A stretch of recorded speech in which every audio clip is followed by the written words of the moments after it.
Hello students, welcome back. मैं अंकित गोयल आप सबका स्वागत करता हूं।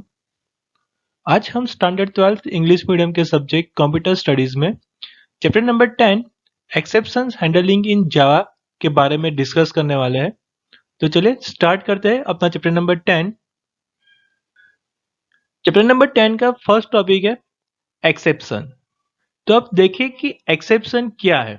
ओके, तो it is use understood that a compiled program is error free and will always execute successfully। हमें पता है कि हम जो भी प्रोग्राम कंपाइल करते हैं वो अगर वो प्रोग्राम के अंदर कोई भी एरर नहीं आती तो वो सक्सेसफुली एग्जीक्यूट हो जाता है। डेट मीन्स हमें आउटपुट मिल जाता है। अगर प्रोग्राम में कुछ एरर है, टाइपिंग मिस्टेक है या फिर सिंटैक्स एरर है, तो वो हमें आउटपुट नहीं देता जब तक हम वो एरर सॉल्व नहीं करते। मगर अगर एरर नहीं है तो वो सक्सेसफुली एग्जीक्यूट हो जाएगा। डेट मीन्स हमें वो आउटपुट दे देगा। But in few cases the program can terminate while it's executing. कभी कभार ऐसा भी हो जाता है कि हम प्रोग्राम को एग्जीक्यूट करते हैं मगर वो एग्जीक्यूट नहीं होता, वो सीधा बंद हो जाता है या फिर वो हमें आउटपुट नहीं दिखाता ड्यू टू सम एरर्स, कि शायद वहाँ पे कोई सिंटेक्स एरर हो या फिर टाइपिंग मिस्टेक में कुछ वहाँ पे गलती करी हो या फिर others. For example, if a program is written in such a way that it connects to a particular website and download the web pages, it will do so under normal circumstances. But if the program is executed in a computer where there is a no internet connection, then the program will produce unexpected output. यहाँ पे एक example दिया गया है कि हम एक programme बना रहे हैं कि जो क्या करेगा, तो जब भी हम प्रोग्राम को एग्जीक्यूट करें तो पर्टिकुलर वेबसाइट के ऊपर जाएगा और वहां से जो भी हमें वेब पेज डिस्प्ले कराना होगा वो वेब पेज डिस्प्ले हो जाएगा वहां पे। मगर यही प्रोग्राम को हम अगर किसी और कंप्यूटर में हम एग्जीक्यूट करें कि उस कंप्यूटर के अंदर इंटरनेट कनेक्शन ना हो, या फिर हमने जिस कंप्यूटर में पहले रन किया था उसी कंप्यूटर पे हम वापस से एग्जीक्यूट कर रहे हैं मगर वहां पे अब अभी हमने इंटरनेट कनेक्शन अटैच नहीं किया, यानी कि हमने वो अटैच ऑन नहीं किया हुआ है। ओके, तो अब हम वो एग्जीक्यूट करेंगे तब हमें वो क्या होगा, वो प्रोग्राम हमें एग्जैक्टली आउटपुट नहीं देगा क्योंकि वहां पे हमने इंटरनेट के साथ अपने कंप्यूटर को कनेक्ट नहीं किया है। ओके, तो हमें क्या करना पड़ेगा, इंटरनेट से कनेक्ट करना पड़ेगा हमें जो भी स्पेसिफिक आउटपुट चाहिए उसके लिए, क्योंकि ये जो भी हमें प्रोग्राम बनाना है वो प्रोग्राम क्या था, हमारा इंटरनेट बेस्ड था, इसीलिए। Similarly, when the user is dealing with files, the program tries to modify a read-only file or it tries to open a file that does not exist in this system. Such cases are known as exceptions in Java. वैसे ही यहाँ पे जावा के अंदर क्या होगा कि कोई भी यूजर्स वहां पे किसी भी फाइल के साथ काम करने के लिए जाए या फिर जो भी रीड ओनली फाइल है कि जिस फाइल को हम सिर्फ रीड कर सकते हैं, उसको मॉडिफाई करने की परमिशन हमारे पास नहीं है, उस फाइल को हमारा प्रोग्राम मॉडिफाई करने की कोशिश करे, या फिर किसी भी फाइल को ओपन करने के लिए जाए जो फाइल हमारे कंप्यूटर सिस्टम में एग्जिस्ट ही नहीं है। ओके, तो इन सब केस में हमें क्या मिलेगी, एरर मिलेगी। हमें सिंटेक्स और जो भी हमारी टाइपिंग थी उसमें कुछ भी गलती नहीं होगी इस केस के अंदर। हमें वहां पे क्या मिलेगा, फिर भी एरर। हमने प्रोग्राम को चेक करा 2 बार मगर फिर भी कोई स्पेलिंग की मिस्टेक नहीं है या फिर हमारी कोई सिंटेक्स में प्रॉब्लम नहीं है, फिर भी हमें एरर मिलेगी ड्यू टू दिस केसेस कि हमारे पास कोई फाइल ही नहीं है और उसको हम ओपन करने के लिए हम जाए थ्रू दी प्रोग्राम। ओके, या फिर सिर्फ रीड ओनली वाली फाइल्स है जिसकी परमिशन सिर्फ रीड ओनली है, हमें सिर्फ रीड ही कर सकते हैं, उसको हम मॉडिफाई नहीं कर सकते, वैसी वाली हम फाइल्स को एग्जीक्यूट करें और उसके अंदर हम मॉडिफिकेशन करने की कोशिश करें। ओके, तो तब हमें एरर मिलेगी। तो उस टाइप की एरर को हम यहाँ पे एक्सेप्शन के नाम से जानेंगे। The exceptions result in an abnormal executions and it may lead to abnormal termination of the program। तो यहाँ पे एक्सेप्शन क्या करेगा, दैट मीन्स हमने ऐसा प्रोग्राम एग्जीक्यूट किया, वो सक्सेसफुली कंपाइल भी हो जाएगा मगर जब आउटपुट देखने के लिए हम जाएंगे तब हमारा प्रोग्राम अनएक्सपेक्टली वहां पे क्या हो जाएगा, स्टॉप हो जाएगा, बंद हो जाएगा।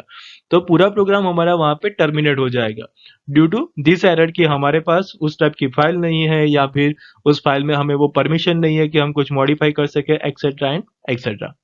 And exception is an indication of a problem that occurs during a program's executions। यहाँ पे एक्सेप्शन का मतलब क्या, तो एक्सेप्शन का मतलब यह रहता है कि हम जब भी प्रोग्राम को एग्जीक्यूट करें तब हमें वो क्या मिलेगी, वहां पे अपनी एरर मिलेगी।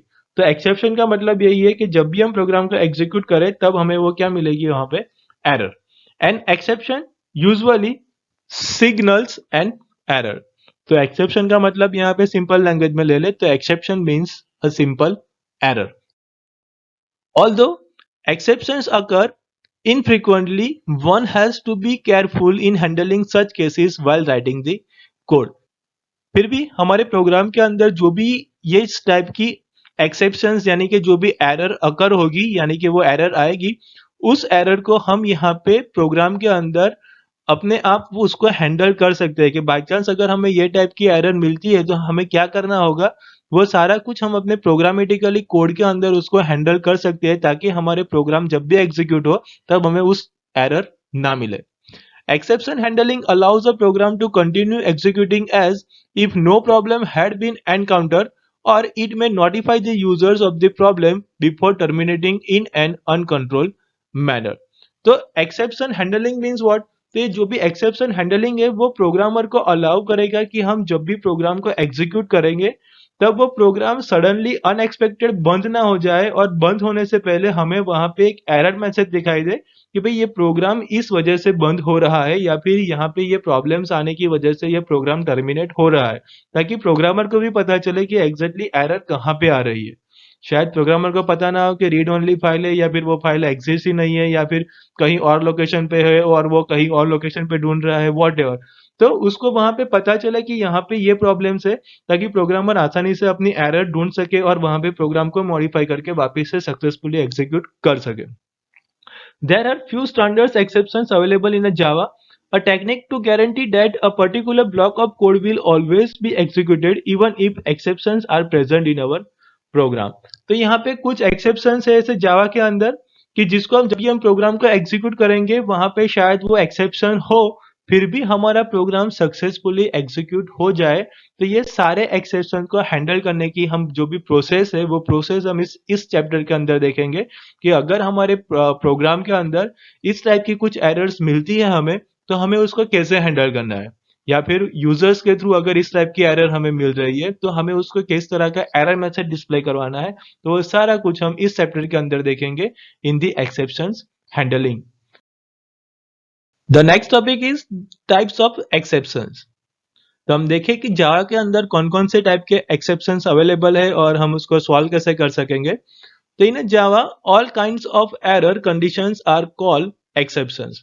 जावा के अंदर आपको जितनी भी एरर मिलती है वो एरर को हम यहाँ पे एक्सेप्शन के नाम से जानेंगे.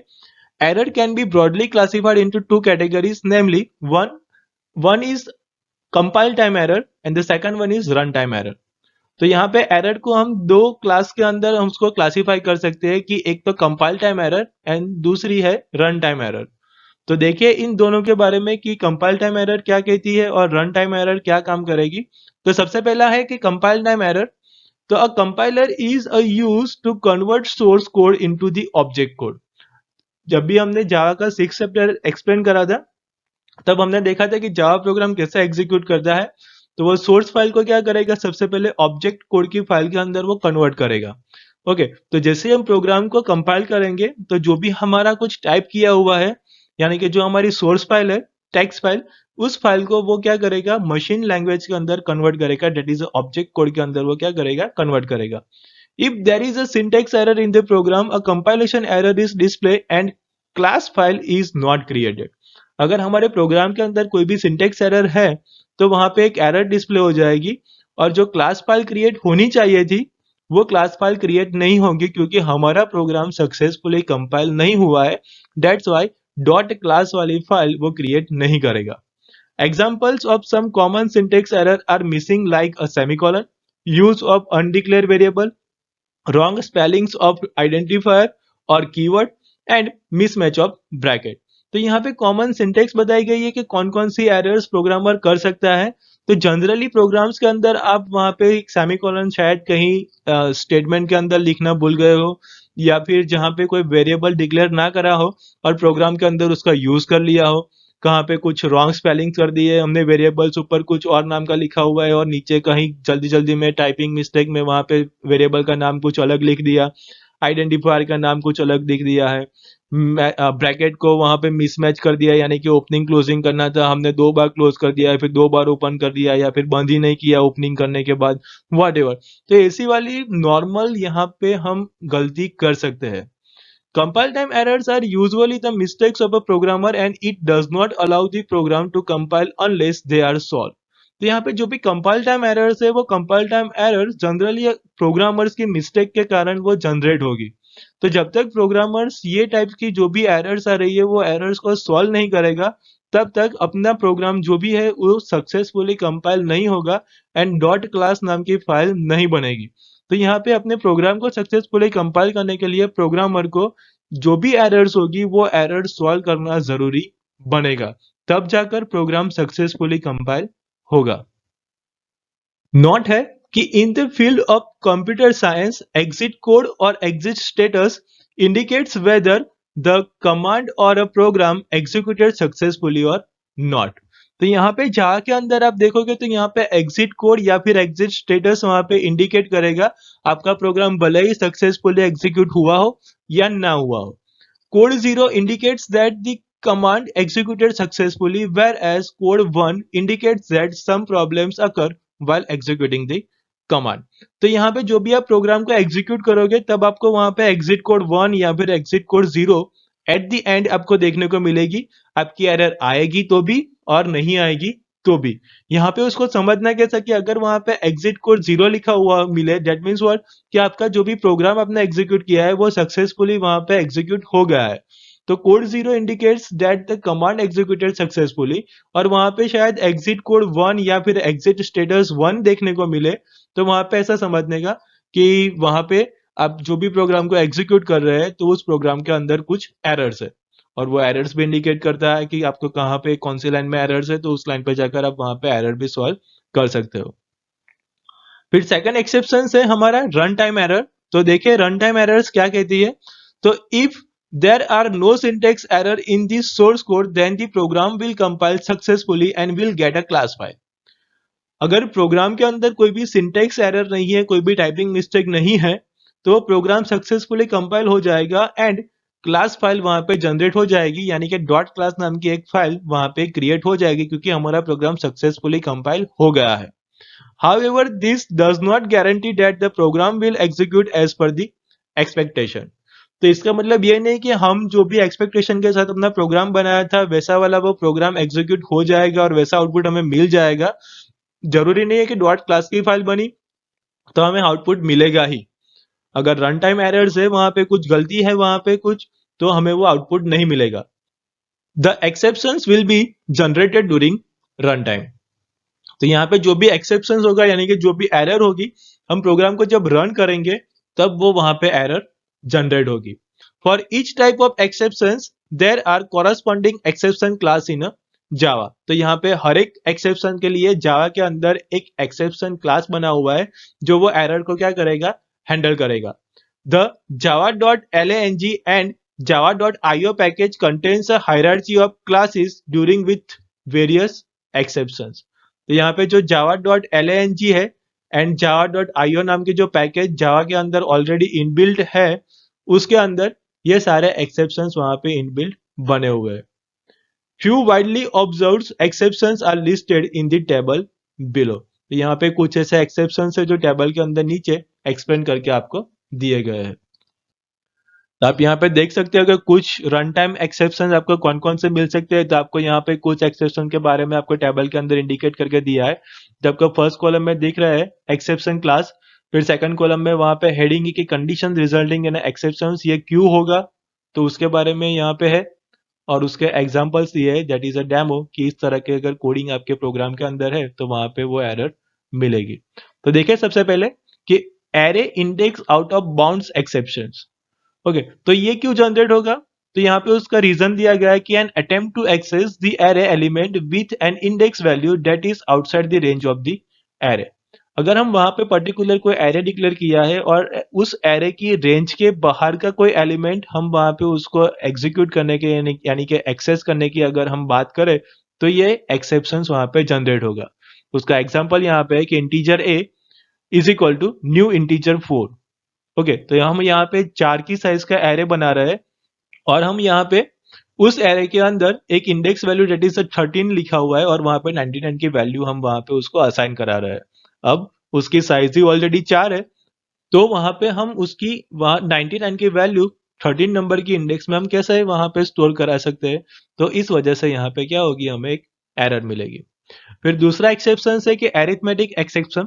तो उसका रीजन है कि an attempt to divide any number by zero.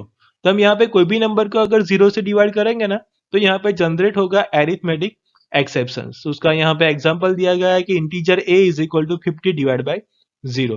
तो हम यहाँ पे ऐसा समझेंगे कि कोई भी नंबर को जीरो से डिवाइड करना नहीं है, जो हम मैथ्स में भी सीखे हुए हैं। फिर दूसरा एक्सेप्शन है कि file not found exception. Then उसका रीजन है can attempt to access a non existing file. हमारे कंप्यूटर सिस्टम के अंदर वो फाइल है ही नहीं और हम उस फाइल को क्या कर रहे हैं, एक्सेस करने की परमिशन मांग रहे हैं या फिर हम उसको एक्सेस करना चाहते हैं। तो वहां पे क्या होगा, ये फाइल नॉट फाउंड नाम का एक्सेप्शन जनरेट होगा। फिर fourth one is null pointer exception. तो उसका रीजन है कि an attempt to use null in a case where an object is require. अगर हम किसी भी प्रोग्राम के अंदर वहां पे ऑब्जेक्ट की जरूरत है मगर हम वहां पे उसका ऑब्जेक्ट ही क्रिएट नहीं कर रहे और हम उसको एज अ नल डिक्लेयर करके हम अपना काम करा रहे हैं। जैसे कि हमने यहाँ पे लिखा हुआ है कि string s is equal to null, यानी कि एक स्ट्रिंग नाम का एक वेरिएबल डिक्लेयर करा हुआ है मगर उस वेरिएबल के अंदर हमने कोई वैल्यू इंसर्ट नहीं कराई, वो खाली है। और एक मेथड के थ्रू हम वहां पे उसकी लेंथ फाइंड करने के लिए ट्राई कर रहे हैं कि system dot out dot println और ब्रैकेट में लिखा हुआ है एस डॉट लेंथ, यानी कि एस नाम के वेरिएबल की मुझे वो लेंथ चाहिए। अब एस नाम के वेरिएबल में हमने कोई वैल्यू डाली ही नहीं है, तो वहां से मुझे वो लेंथ कैसे ला कर देगा। तो हमें वहां पे क्या मिलेगी, error, that is a null pointer exception. फिर नेक्स्ट है कि नंबर फॉर्मेट एक्सेप्शंस। तो उसका रीजन है कि an attempt to convert string to a number type. हम यहाँ पे कोई भी स्ट्रिंग को नंबर के अंदर कन्वर्ट करने की कोशिश करेंगे तब हमें यह नंबर फॉर्मेट एक्सेप्शन मिलेगा। उसका एग्जांपल भी यहाँ पे दिया गया है कि string s is equal to double quote में हमने लिखा हुआ है एक्स वाई जेड और हम उसको ही वहां पे क्या कर रहे हैं, इंटीजर के अंदर कन्वर्ट कर रहे हैं, that is integer I is equal to integer dot parse integer और ब्रैकेट के अंदर लिखा हुआ है एस। तो यहाँ पे आपको देखने को मिलेगा कि जो भी एस नाम के वेरिएबल में हमने एक्स वाई जेड लिखा हुआ था उसको हम यहाँ पे कन्वर्ट कर रहे हैं और इंटीजर के अंदर कन्वर्ट कर रहे हैं, तो इट इज नॉट पॉसिबल। तो हमें वहां पे क्या मिलेगा, नंबर फॉर्मेट एक्सेप्शंस का एक एरर मिलेगा हमें। And the last one is printer IO exception.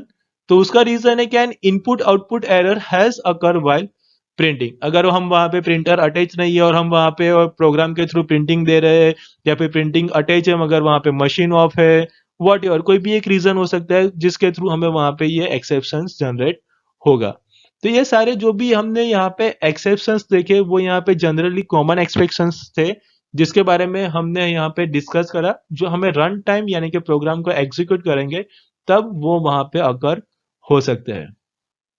फिर नेक्स्ट है टॉपिक है एक्सेप्शंस हैंडलिंग। तो हमने जो भी अभी ये सारे एक्सेप्शंस देखे उस सारे एक्सेप्शंस को हम वहां पे हैंडल कैसे करें। तो ये सारे एक्सेप्शंस को हैंडल करने के लिए हम देखें यहाँ पे कि उसको हैंडल कैसे करना है। Then exception is an error condition.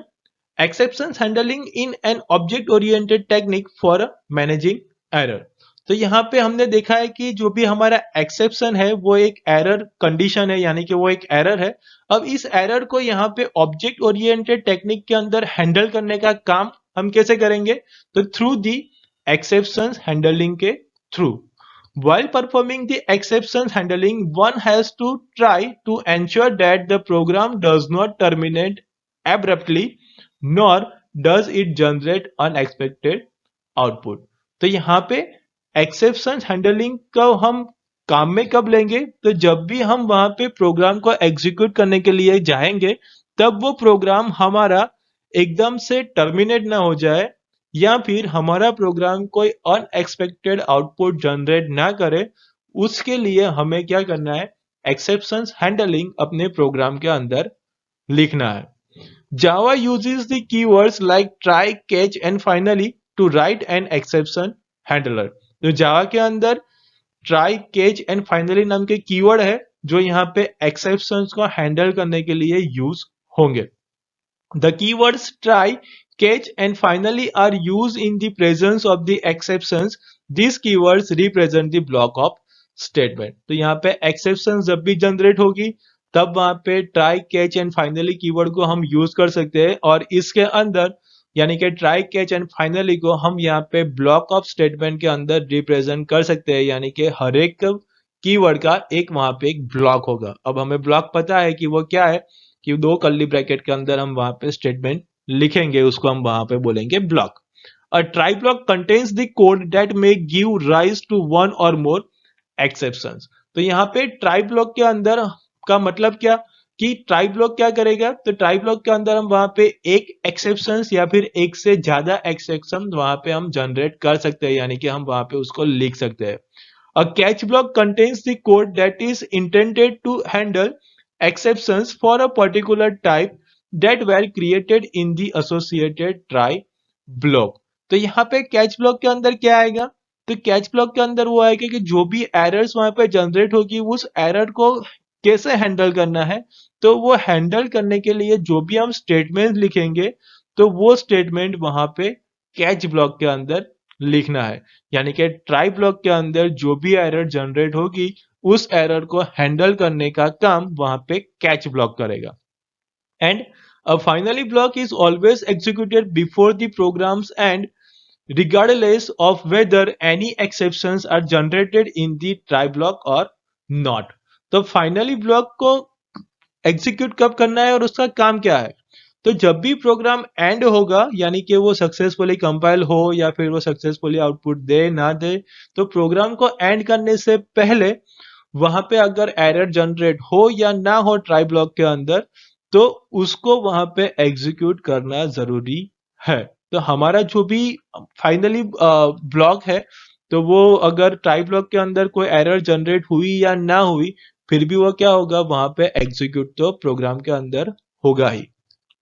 तो चलिए इन तीनों जो भी हमने ट्राई कैच एंड जो फाइनली देखा उसके बारे में हम डिटेल में देखें। तो सबसे पहला है यहाँ पे कि ट्राई ब्लॉक, तो the try statement contains a block of statement with in the braces.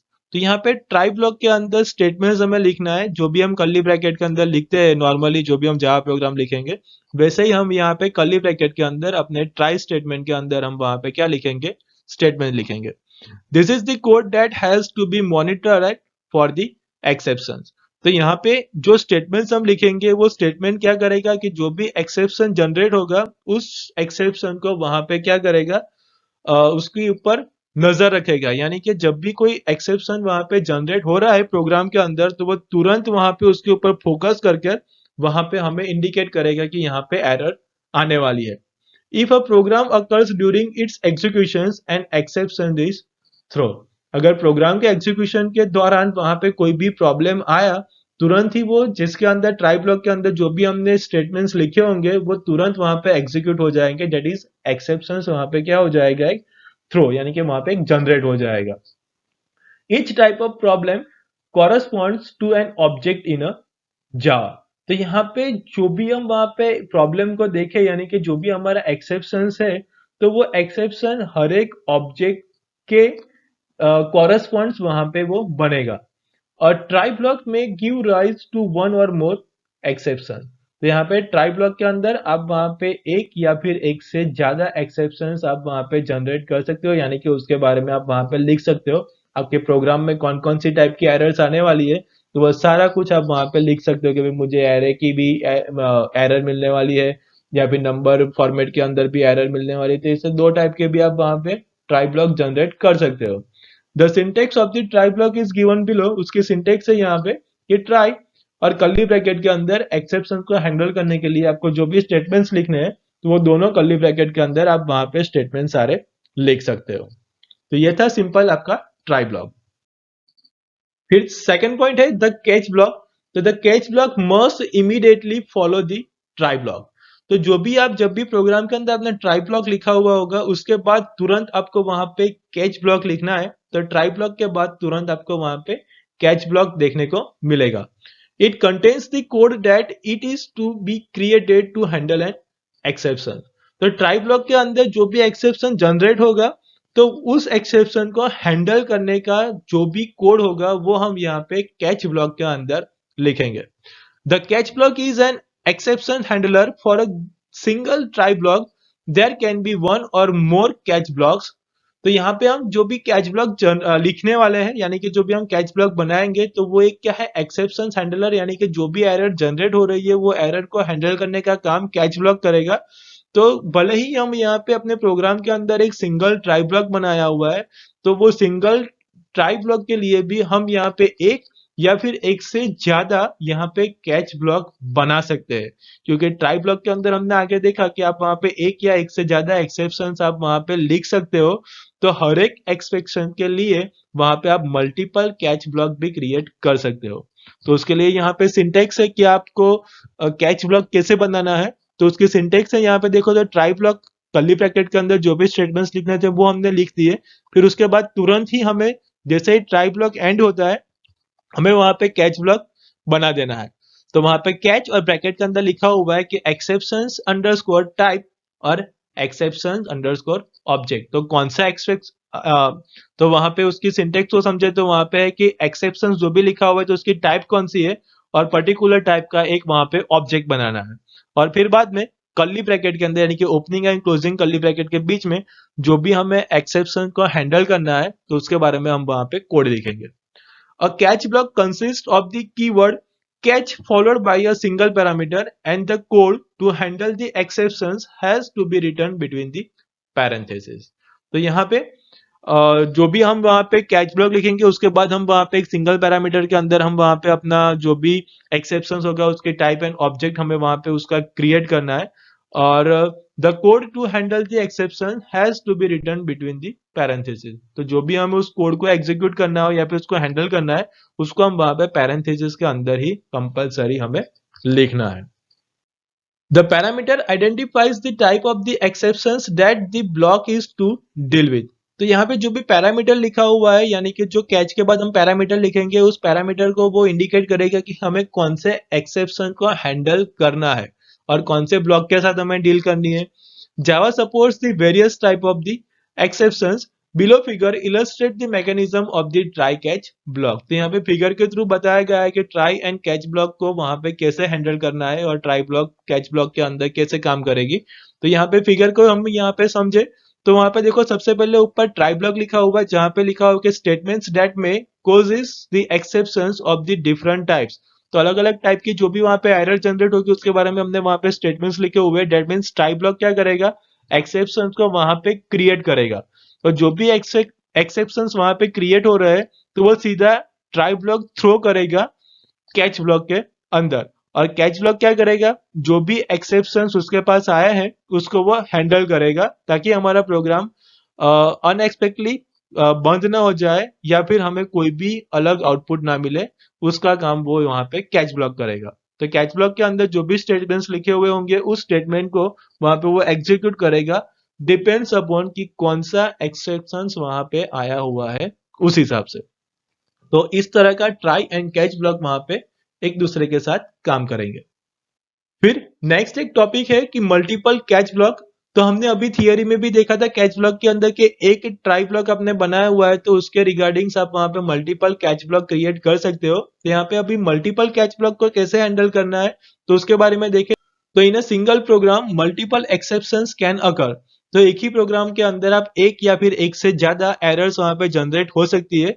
For instance if a particular file has to be uploaded to a remote computer it may lead to two distinct exceptions, and exceptions may occur if the file is not present in the computer, or another exceptions may occur if the computer is not connected to the network. तो यहाँ पे एक example दिया गया है कि if कोई भी एक फाइल को अगर हम अपने रिमोट कंप्यूटर के ऊपर यानी कि सर्वर के ऊपर अगर हम अपलोड करना चाहते हो तो वहां पे हमें दो टाइप के एरर्स मिलने के चांसेस है। एक कौन सी, तो कि वहां पे एक एरर जनरेट होगी कि जो भी हम फाइल ट्रांसफर करना चाहते हैं वो फाइल अपने कंप्यूटर के अंदर है ही नहीं। और दूसरा एक्सेप्शंस क्या, कि हमारा जो भी कंप्यूटर है वो कंप्यूटर नेटवर्क के साथ कनेक्ट ही नहीं है। ओके, तो इस दो टाइप की हमें एरर वहां पे मिल सकती है। This is a provision in a Java to support multiple exception. तो यहाँ पे ये सपोर्ट करेगा जावा के अंदर कि मल्टीपल एक्सेप्शन कैसे हैंडल करेंगे। The code that generates the exception should be return with in the try block, यानी कि जो भी एरर आने वाली है वो एरर को यहाँ पे जनरेट करने के लिए, या फिर जो भी एरर जनरेट होगी उस एरर को सारा कुछ स्टेटमेंट हमने कहाँ पे लिखा हुआ होगा, द ट्राई ब्लॉक के अंदर। Apart from this there can be multiple catch block to handle each type of exception separately.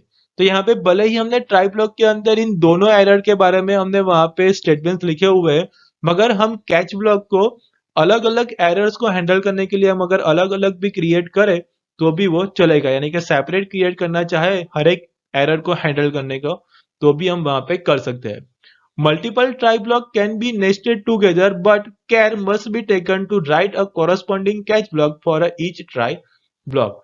तो हम यहाँ पे मल्टीपल ट्राई ब्लॉक्स भी वहां पे एक साथ क्रिएट कर सकते हैं, मगर वहां पे ध्यान में ये रखना है कि हर एक ब्लॉक को, जो भी हम ट्राई ब्लॉक क्रिएट कर रहे हैं तो उसके रिगार्डिंग्स हमें कैच ब्लॉक क्रिएट करना जरूरी रहेगा। ओके, वरना फिर एक एरर मिलेगी। तो यहाँ पे एक फिगर के साथ समझे कि हम यहाँ पे अगर सिंगल ट्राई ब्लॉक क्रिएट कर रहे हैं और एक मल्टीपल कैच ब्लॉक्स बनाएंगे तो वो हैंडल कैसे करेगा। तो वहां पे देखो सेम एज जो भी हमने अभी आगे फिगर को एक्सप्लेन करा था वैसा ही यहाँ पे कि ट्राई ब्लॉक के अंदर क्या होगा कि वहां पे एक एक्सेप्शंस वहां पे एक जनरेट होगा, यानी कि ट्राई ब्लॉक के अंदर एक्सेप्शंस क्रिएट होने वाली है। जो भी एक्सेप्शंस क्रिएट होगी वो एक्सेप्शंस वहां पे क्या जाएगी, कैच ब्लॉक 1 और कैच ब्लॉक 2 के अंदर, यानी कि वहां पे वो चेक करेगा कि वो कौन से टाइप की एरर है। तो अगर वो एरर का जो भी सॉल्यूशन होगा वो हमने कैच ब्लॉक 1 में लिखा हुआ होगा तो वहां पे वो एरर हैंडल हो जाएगी। अगर उसका एक्सेप्शन हमने वहां पे सेकंड के ब्लॉक के अंदर लिखा होगा हैंडल करने के लिए तो वहां पे वो एग्जीक्यूट हो जाएगी। यानी कि ऐसा समझे कि ट्राई ब्लॉक के अंदर हमने वहां पे दो एरर जनरेट करी हुई है और दोनों एरर को वहां पे हैंडल करने के लिए हमने यहाँ पे दो अलग अलग कैच ब्लॉक बनाए हुए हैं। तो जिसका हमने वहां पे एक एरर को सॉल्व करने के लिए हमने ब्लॉक 1 के अंदर स्टेटमेंट्स लिखे हुए हैं और दूसरी एरर को सॉल्व करने के लिए हमने वहां पे ब्लॉक 2 के अंदर सारे स्टेटमेंट लिखे हुए हैं। तो ऐसे आप यहाँ पे मल्टीपल कैच ब्लॉक क्रिएट करना चाहो तो भी आप मल्टीपल कैच ब्लॉक भी क्रिएट कर सकते हो। मगर इतना याद रखना है कि जितनी भी एरर्स आप जनरेट करा रहे हो तो हर एक एरर के लिए आपको वहां पे कैच ब्लॉक बनाना पड़ेगा, क्योंकि हर एक एरर को हमें हैंडल करना जरूरी रहेगा। ओके, फिर नेक्स्ट थर्ड पॉइंट है कि द फाइनली ब्लॉक। तो the finally block is generally used to clean up the end of the executing a try block, यानी कि फाइनली ब्लॉक वहां पे क्या काम करेगा। तो जब भी हम ट्राई ब्लॉक को एग्जीक्यूट करेंगे तब वो ट्राई ब्लॉक के अंदर जो भी एक्सेप्शंस वहां पे जनरेट होगी उसको वहां पे सारा इरेज, यानी कि वहां पे उसको क्लीन अप करने का काम यहाँ पे ये फाइनली ब्लॉक करेगा। A finally block is used when the programmer wants to be sure that some particular code is to be run no matter what exceptions are thrown within the associated try block।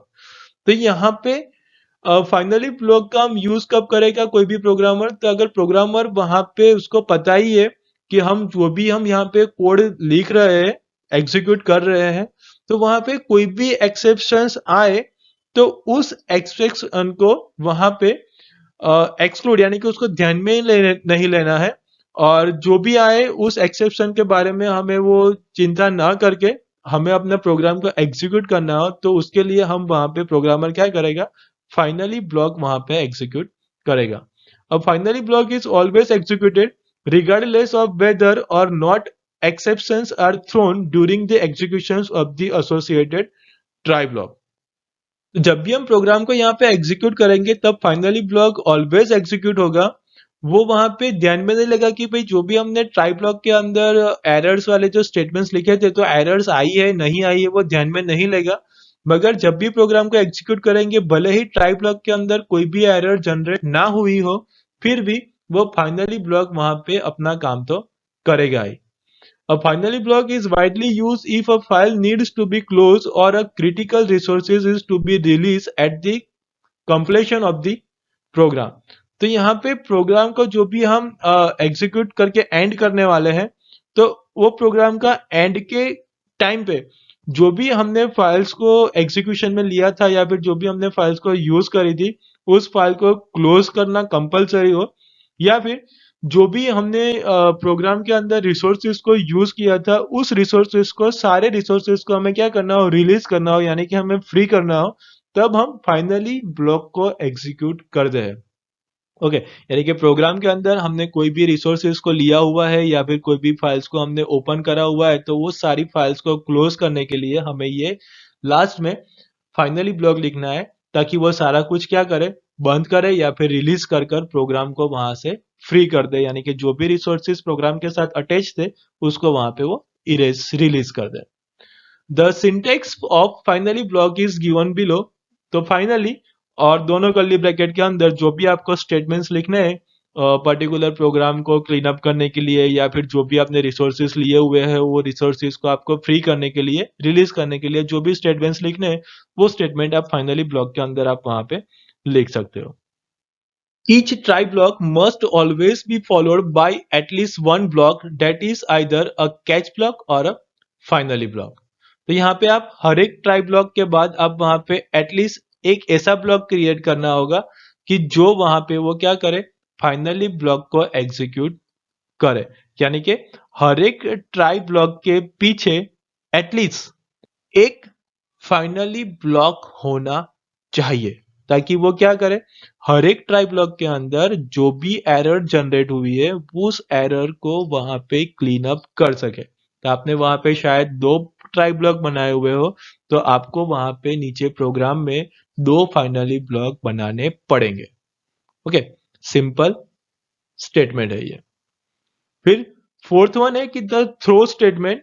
तो the throw keyword is used to explicitly throw an exception object. तो यहाँ पे throw keyword का use क्या होगा कि जो भी यहाँ पे एरर जनरेट होगी उस एरर को वहां पे थ्रो करने का काम ये थ्रो स्टेटमेंट करेगा। In the example programs that have been done so far, the JVM created an exception object and was throwing it automatically. तो हम यहाँ पे अपने प्रोग्राम की बात करें तो हमें एक एग्जांपल देखें कि हम अगर यहाँ पे अपना प्रोग्राम एग्जीक्यूट कर रहे हैं, तो यहाँ पे जो JVM है, that is a Java virtual machines, तो वहां पे वो एक एक्सेप्शन ऑब्जेक्ट क्रिएट करेगा, और क्रिएट करने के बाद वो ऑटोमेटिकली वहां पे उसको क्या करेगा, थ्रो भी करेगा। For example, an object of arithmetic exceptions was created when one tries to perform a divide by zero operation and it is thrown automatically by the JVM।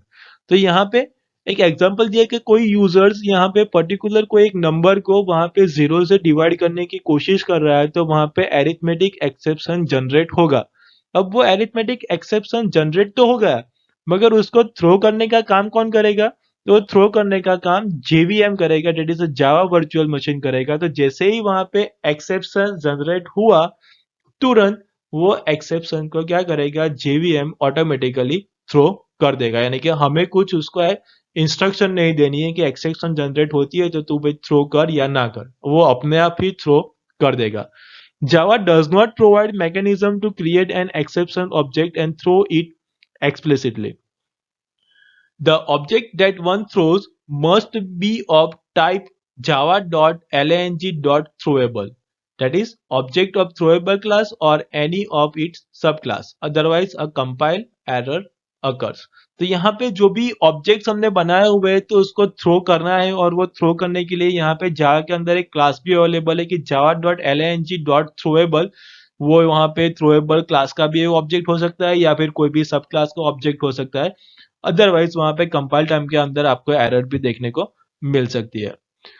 The syntax to throw an exception object is as follow. Throw exceptions underscore object, यानी कि particular exception के बारे में आपने जो भी object बनाया होगा उस ऑब्जेक्ट को यहाँ पे क्या करना है, थ्रो करना है। तो उस ऑब्जेक्ट का नाम आपको यहाँ पे सिंटेक्स के अंदर लिखना है with throw keyword. When a throw statement is encountered, a search for matching catch block is begins। तो जैसे हम यहाँ पे पर्टिकुलर जैसे ऑब्जेक्ट को यहाँ पे हम थ्रो कर रहे हैं, तो उस पर्टिकुलर ऑब्जेक्ट्स के बारे में हमने जो भी यहाँ पे कैच ब्लॉक लिखा हुआ होगा, उस कैच ब्लॉक को ढूंढने वाली प्रोसेस स्टार्ट हो जाएगी। यानी कि तुरंत ही वो सर्च करेगा कि पर्टिकुलर ऑब्जेक्ट के रिगार्डिंग कौन सा कैच ब्लॉक मैच करता है। Any subsequent statement in the try or catch block are not executed। तो यहाँ पे ट्राई और कैच ब्लॉक के बाद यहाँ पे कोई भी ऐसा स्टेटमेंट नहीं है कि उसके बाद वो वहां पे एग्जीक्यूट हो। फिर नेक्स्ट टॉपिक है द थ्रोस क्लोज। तो there are two alternative approaches to handle when an exceptions occur in a method or a constructor. तो यहाँ पे पर्टिकुलर कोई भी मेथड के अंदर या फिर कंस्ट्रक्टर के अंदर कोई भी एरर जनरेट हो तो उस एरर को हैंडल करने के लिए हमारे पास दो ऑप्शन है, यानी कि दो रास्ते हैं। First one is right a try and catch block within the method or a constructor that में जनरेट एन एक्सेप्शन। तो पहला वाला रास्ता ये है कि जो भी मेथड या फिर कंस्ट्रक्टर के अंदर एरर्स आ रही है तो उस एरर को हैंडल करने के लिए ट्राई एंड कैच ब्लॉक उसी मेथड या फिर कंस्ट्रक्टर के अंदर बना दो। And second way is that कि इन्वोकिंग अ मेथड और constructor with in a try block. या फिर आप क्या करो, ट्राई ब्लॉक के अंदर ही पर्टिकुलर मेथड वहां पे क्या करो, या फिर जो भी मेथड या फिर कंस्ट्रक्टर है वहां पे ही उसको क्या करो, डिक्लेयर करो। ओके, तो वहां पे भी आप उसको इन्वोक कर सकते हो। तो ट्राई ब्लॉक के अंदर तो आप ट्राई ब्लॉक के अंदर भी मेथड या फिर जो भी कंस्ट्रक्टर है उसको वहां पे इन्वोक करो। दोनों में से कोई भी एक रास्ता आप वहां पे ले सकते हो। A throws clause can be used in a method declaration or constructor declaration to inform that the code within the constructor or method may throw an exception।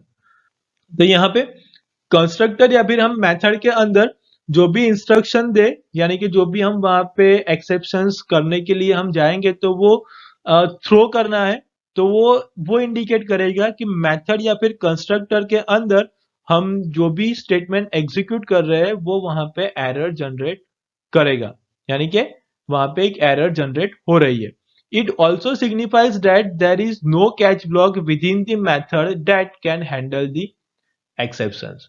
तो यहाँ पे ये भी ध्यान में रखना है कि जो भी हम वहां पे कैच ब्लॉक लिखने वाले हैं, यानी कि जो भी हम वहां पे एरर को हैंडल करने के लिए जो भी एक्सेप्शन लिखा हुआ है तो उसके बारे में वहां पे ब्लॉक के अंदर हमने वहां पे कैच ब्लॉक नहीं लिखा हुआ है, यानी कि तो ये ऐसा भी इंडिकेट करता है कि जो भी हम वहां पे मेथड बना रहे हैं, यानी कि मेथड के अंदर एक्सेप्शन को हैंडल करने के लिए हमने यहाँ पे कोई भी कैच ब्लॉक नहीं लिखा हुआ है। When a constructor or a method that can throw exceptions is written to its caller, it is useful to document that fact। तो जब भी हम वहां पे कोई भी कंस्ट्रक्टर या फिर मेथड्स हम वहां पे लिखेंगे तब हम जिसको भी बुलाना चाहते हो उसको हम वहां पे एक्सेप्शंस सेंड कर सकते हैं। ओके, तभी वो क्या करेगा, अपना डॉक्यूमेंटेशन कंप्लीट करेगा। ओके, तो जो भी हम डॉक्यूमेंटेशन लिखेंगे तो हम उसको अगर कॉल कराएंगे तभी वो वहां पे सक्सेसफुली कॉल हो पाएगा, अदरवाइज वहां पे उसके बारे में हमने कुछ लिखा भी नहीं होगा तो वहां पे अगेन कुछ हमें वहां पे प्रॉब्लम जनरेट हो जाएगी। The throws keyword is use with the declaration of method. तो हम यहाँ पे जब भी मैथड डिक्लेयर करेंगे तब मैथड डिक्लेयर करने के टाइम पे ही हम वहां पे थ्रोज कीवर्ड हम वहां पे लिख देंगे। A throws clause can be used in a method declaration as follow।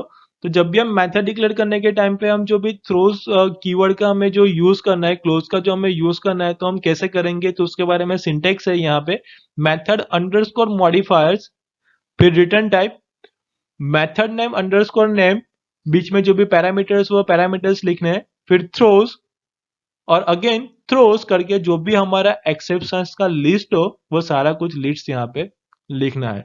यानी कि एक मेथड के अंदर हम यहाँ पे मल्टीपल एक्सेप्शंस थ्रो कर सकते हैं। ओके, क्योंकि हमने लिखा हुआ है एक्सेप्शन लिस्ट और कर्ली ब्रैकेट के अंदर जो भी हम मेथड्स के बारे में जो भी हमें कुछ लिखना हो, जिस हिसाब की मेथड हो उस टाइप की हम वहां पे स्टेटमेंट्स लिखेंगे। नेक्स्ट की a method can throw multiple exceptions, each type of exceptions that a method can throw must be stated in the method header. तो हम यहाँ पे देखा कि कोई भी एक मेथड हो वो मेथड यहाँ पे मल्टीपल एरर्स वहां पे थ्रो कर सकती है, मगर जितनी भी एरर्स वहां पे जनरेट हो तो वो मेथड्स, यानी कि जो भी एरर्स जनरेट होने वाली है वो एरर्स वहां पे आपको हेडर में दिखानी जरूरी है। जैसे कि फॉर एग्जांपल यहाँ पे हमने देखा एक एग्जांपल लिखा हुआ है कि एक परफॉर्म डिवीजन करके एक हमने यहाँ पे मेथड बनाई है, throws the arithmetic exceptions, comma array index out of bound exceptions. तो यहाँ पे हमने दो टाइप की एक्सेप्शंस वाली हमने यहाँ पे हेडिंग में लिखा हुआ है कि ये दोनों एक्सेप्शन जनरेट होने वाले हैं कौन सी मेथड के अंदर, तो मेथड का नाम भी हमने वहां पे लिखा हुआ है। और कर्ली ब्रैकेट के अंदर अगेन जो भी हमें स्टेटमेंट्स लिखने हो वो स्टेटमेंट्स हमें वहां पे एग्जीक्यूट करना है, यानी कि हमें वो लिखना है। फिर लास्ट टॉपिक है कि क्रिएटिंग द कस्टम एक्सेप्शंस। तो हमने देखे कि जावा के अंदर ये अलग अलग टाइप के एक्सेप्शंस बने हुए हैं, मगर फिर भी हमें यहाँ पे अपने हिसाब के कस्टम एक्सेप्शन क्रिएट करने हो तो वो हम कैसे क्रिएट करें। तो Java allows the creating on exception class according to application specific problem. तो आप जो भी टाइप की प्रोग्राम बना रहे हो उस प्रोग्राम के रिगार्डिंग आपको जावा के अंदर खुद के एक्सेप्शंस भी क्रिएट करने हो तो वो करने की फैसिलिटी प्रोवाइड करता है। For instance in a program which generates a marksheet the user is asked to enter marks of the different subject. तो हम यहाँ पे एक एग्जांपल देखें तो उस एग्जांपल में है कि हम यहाँ पे मार्कशीट रेडी कर रहे हैं और मार्कशीट रेडी करने के लिए हम यूजर से हम मार्क्स एंटर करने के लिए बोल रहे हैं। The marks must be in the range of 0 to 100। हमें पता है कि जो भी स्टूडेंट्स के मार्क होंगे वो यहाँ पे 0 to 100 के बीच में ही ऐड करने हैं। Suppose the user enter the negative marks और the value which is above 100 then the program must generate an exception. तो अगर यहाँ पे यूजर्स गलती से या फिर जानबूझकर वहां पे नेगेटिव मार्क्स की एंट्री करे या फिर 100 से ज्यादा मार्क्स की एंट्री करे तो वहां पे एक एक्सेप्शन जनरेट होना चाहिए, यानी कि एक एरर आनी चाहिए, क्योंकि मार्क्स 0 से 100 के बीच में एंटर करना जरूरी था। Such kind of exceptions are application specific.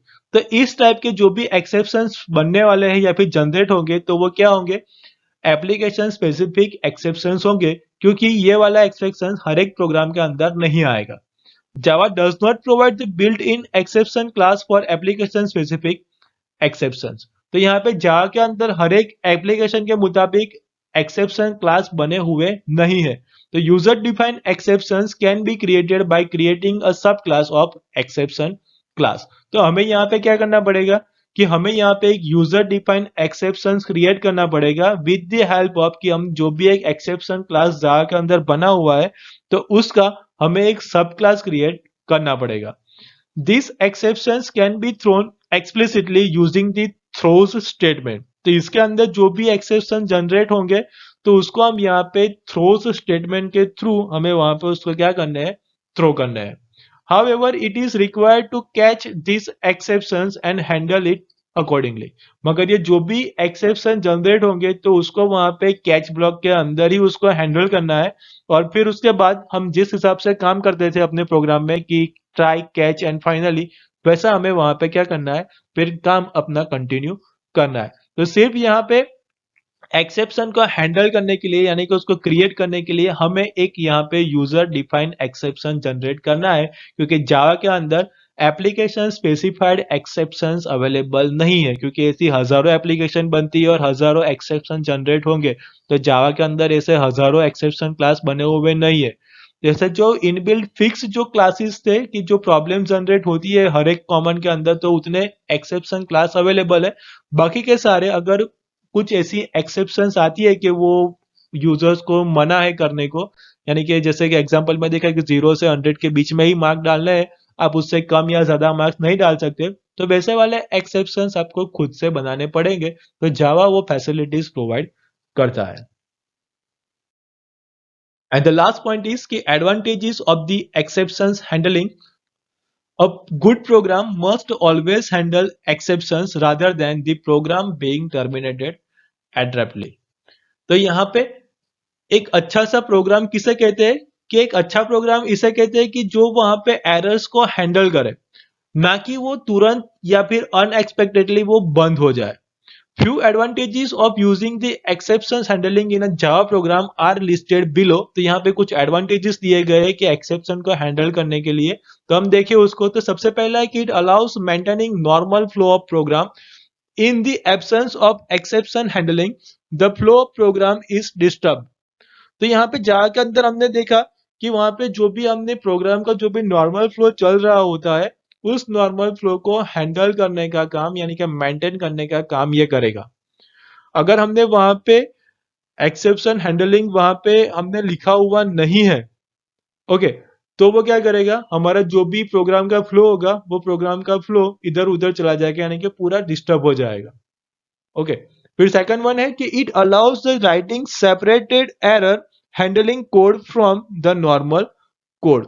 तो यहाँ पे हम नॉर्मल कोड लिखे, उसके बदले अपने एरर वाले जो भी कोड है, यानी कि जो भी एक्सेप्शन जनरेट होने वाली है उसके रिगार्डिंग जो भी हम यहाँ पे कोड लिखने वाले हैं उसको यहाँ पे अलग से लिखने की परमिशन देता है, यानी कि हमारा जो नॉर्मल प्रोग्रामिंग है वो अलग लिखो, और एरर जनरेट होने वाली है और एरर को हैंडल करने के लिए जो भी हम कोड लिखने वाले हैं वो भी हम अलग अलग ब्लॉक के अंदर लिख सकते हैं। Error types can be group and differentiated within the programme.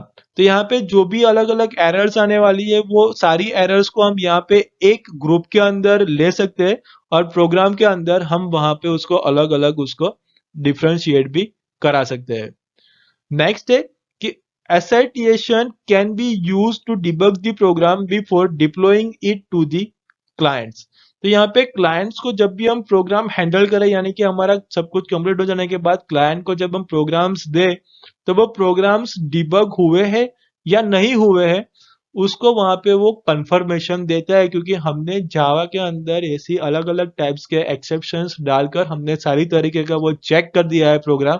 तब हम क्या करेंगे, बाद में हर एक फॉर्मेलिटी कंप्लीट करने के बाद, हर एक एरर्स को चेक करने के बाद हम क्लाइंट को वो क्या करेंगे, जो भी हमारा प्रोग्राम है वो प्रोग्राम हैंड ओवर करेंगे।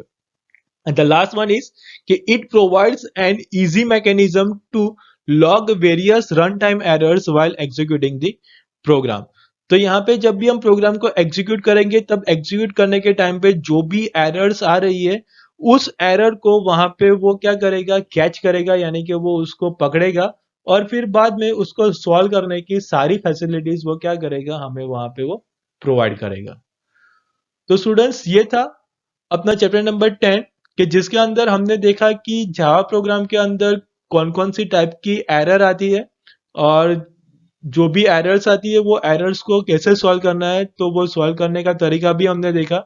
रन टाइम एरर्स जो भी मिलेगी वो रन टाइम एरर को हम किस हिसाब से हैंडल करेंगे, अलग अलग एक्सेप्शन क्लास देखे और हर एक एक्सेप्शन क्लास को हैंडल कैसे करना है उसके बारे में हमने डिटेल में समझा। तो आई होप कि इस चैप्टर के अंदर आपको जो भी कुछ समझाया गया है वो सारा कुछ आपको समझ में आ गया होगा। नेक्स्ट चैप्टर के साथ हम जल्दी वापस मिलेंगे, तब तक goodbye, take care and thank you all.